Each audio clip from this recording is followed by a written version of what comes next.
सी students, हमारा बेटे जो आज का टॉपिक है that is the force experienced bye a current carrying conductor placed in a magnetic field.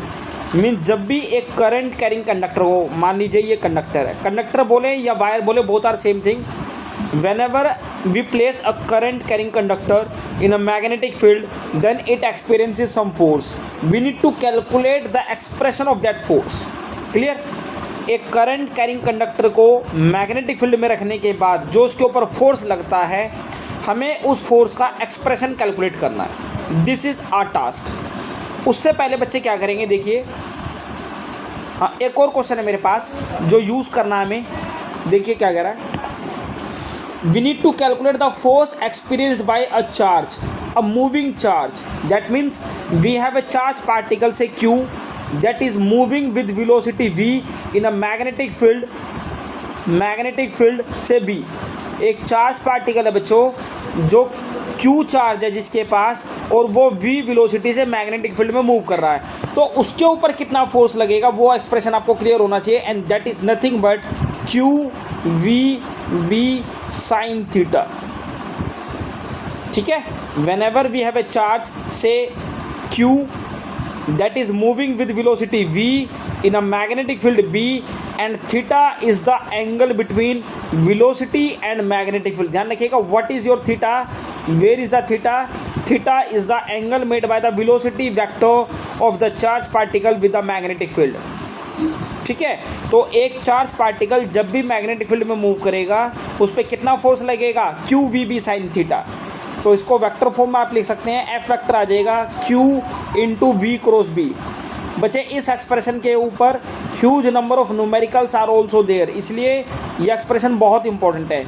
और हमें जो आज कैलकुलेट करना है, the force experienced bye a current carrying conductor placed in a magnetic field, उसमें भी मैं यही एक्सप्रेशन यूज़ करूँगा कि जब एक चार्ज को मैग्नेटिक फील्ड में मूव करवाते हैं तो उसके ऊपर कितना फोर्स लगता है।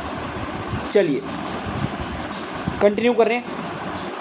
से here we have a conductor say length L, conductor बोले लेंथ बोले एक ही बात है, जिसमें बेटे आई करंट पास हो रहा है। आपने इसको बी मैग्नेटिक फील्ड में रख दिया है, strength of magnetic field is B. अब ये देखना है कि हमें ये पता है जब एक चार्ज हो, कितना हो, एक चार्ज, चलो मैं हिंदी यूज़ कर लेता हूँ आपके लिए, एक चार्ज हो तो उसके ऊपर जो फोर्स लगता है वो क्या होता है बेटे, q v b sine theta. मैं बस एक चीज़ कैलकुलेट कर देता हूँ, how many total charge particles are there, that's all. तो टोटल फोर्स आ जाएगा, if small n is the number of electrons per unit volume. मान लीजिए जो आपका स्मॉल n है that is equal to the how many electrons are there in unit volume. So capital N that is total number of electrons, वो किसके equal आएगा, total number of electrons, वो आ जाएगा बेटे n into the volume of the conductor that is a into L. Area को length से multiply कर देंगे, you will get the volume of the conductor.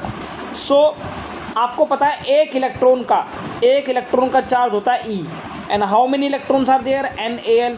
So total जो चार्ज आ जाएगा बच्चे वो क्या आ जाएगा, टोटल चार्ज आपका आ जाएगा बच्चे NeAl। This is the total charge.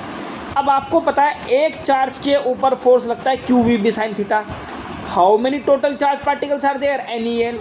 So total force कितना लगेगा पूरे के पूरे कंडक्टर पे, भाई नंबर ऑफ इलेक्ट्रॉन्स है NeAl इंटू एक इलेक्ट्रॉन पे फोर्स लगेगा QVB साइन थीटा। तो टोटल फोर्स क्लियर है क्या, बोलो बच्चों, बोलिए।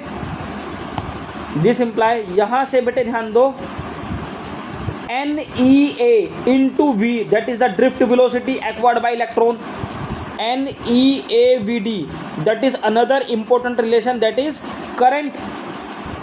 क्या क्या बच गया, L is there, B is also there into sine theta. And this imply this is the expression for the force experienced by a current carrying conductor having length L which is placed in a magnetic field B। ठीक है बच्चे, इसको आप vector form में भी लिख सकते हैं। तो F जो वेक्टर बनेगा that will be I into L cross B। Another important, very important relation is here, that is I into L cross B. Remember always one thing, that is theta is the angle between the length of the conductor and the magnetic field. बहुत important है। Theta क्या बच्चे? It is the angle made by the conductor,